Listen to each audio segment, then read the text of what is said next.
Let me first start off this video by saying that the last few years, starting in 2022, has been an incredible time for dinosaur lovers. With the 2022 release of Prehistoric Planet and the 2023 release of Prehistoric Planet Season 2, now here we are in 2024 and we get T-Rex, the documentary. Now, I first started seeing images on this on Twitter a few months ago by this Blue Rhino studio, which I had never heard of before, and they were creating some awe-inspiring images. I mean, I'm going to try and put some links in the description section down below. If you have not seen the images that they created, it is awe-inspiring, some of the animals. I mean, a T-Rex standing on its back two legs with its jaws about to bite down on a Triceratops. If that's not awe-inspiring and you like this type of stuff, you may want to check your pulse. But some of the stuff that they created was just so mesmerizing that I almost felt like Forrest Gump. I just wanted to stop doing what I was doing and just go and pursue seeing those images. I just wanted to start running in that direction until I got to this Blue Rhino studio. Nonetheless, we have this new documentary, and this Blue Rhino studio has been responsible for creating the effects, creating the dinosaurs. Now, I'm always critical of T-Rex. It gets tons of attention. It is the Michael Jordan, the Tiger Woods of dinosaurs. And over the course of my life, I've always thought it's received too much attention. You know, there's so many other dinosaurs out there. There's so much of an enormous cast: Spinosaurus, Giganotosaurus, Carcharodontosaurus, Tyrannotitan, nobody really knows about, Saurophagonax. If you're just talking about big predatory dinosaurs, I've always thought that there were amazing other stories to tell. But as more and more time has gone on, I've grown to appreciate T-Rex, what it stands for, what type of powerful creature it was, and just how it lived its life and how it made its living. Now, again, I still feel like there are amazing other stories out there. I'd love to put together the production studio that would be responsible for telling these other amazing stories.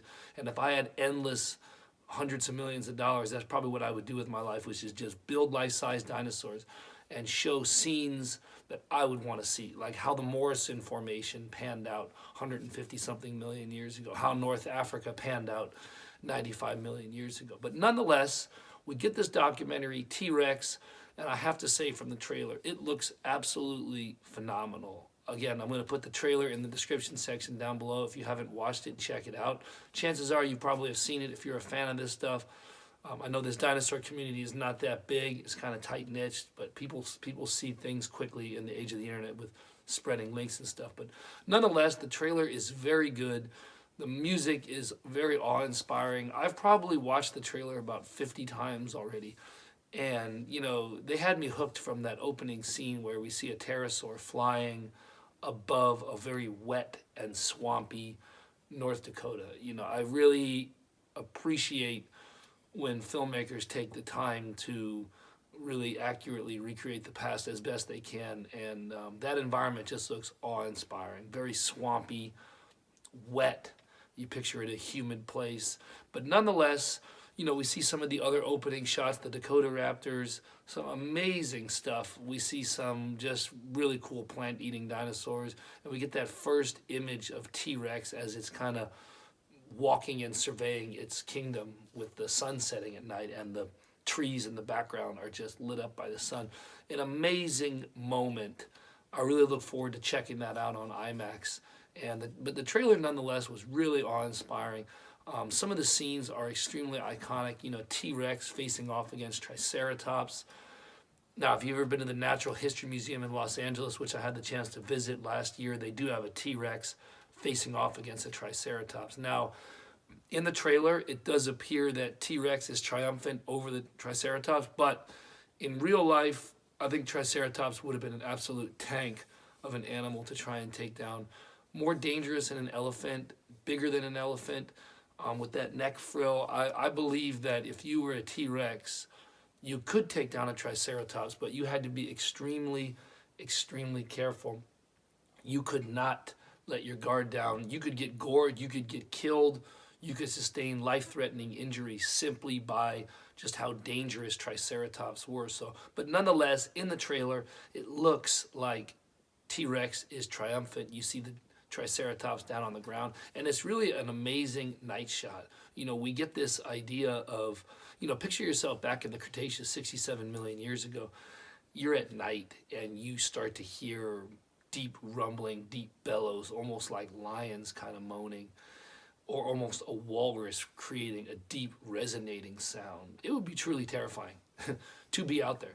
Truly terrifying to think about a T-Rex, or maybe even a few of them, work in some juveniles as well, being out there with you. And that's another thing to talk about, is that we also get some really cool visuals of juvenile T-Rexes. And if you caught the last video I did, juvenile T-Rexes fascinate me because they seem to be another predator entirely. Now, I would assume that for most large predatory dinosaurs that had a huge bathtub-sized head and equally big bodies, maybe not as big as T-Rex, but let's say Carcharodontosaurus, still massive nonetheless. I would assume that the juveniles of the species were completely different predators. They were hunting different things, they were acting in a different manner, and they had different jaw structures, they had different teeth, and it wasn't until they got to the bigger sizes that they started living that dominating lifestyle. So it's really cool to see the juvenile Rexes, very young Rexes in this new T-Rex documentary, hunting, I don't know what actually the dinosaur is, but hunting something that's very small. And, you know, they're cautious. It's like they're learning how to do it. They're learning their craft. They're learning their trade. They're very hesitant, and they're approaching with caution before they pounce. We'll have to see in the documentary if that hunt goes successful or not. As we know, thanks to David Attenborough from Prehistoric Planet 1 and 2, most hunts throughout history were not successful. But nonetheless, we have this documentary coming out in June, I believe. It's set to be released on IMAX. I'm extremely pumped for this. 2022 was phenomenal. 2023 was phenomenal with Prehistoric Planet 2. And now here we get this T-Rex documentary. So it's a fantastic time for dinosaur lovers. It's a fantastic time for this type of content. If you like this type of comment, this is truly your heyday. This is truly the golden era of this stuff. Let me know your thoughts on this in the comments section down below. Once you see the trailer, let me know things that you liked, things that you didn't like. Really would appreciate hearing from you and appreciate the support, and see you in the next video. Take care.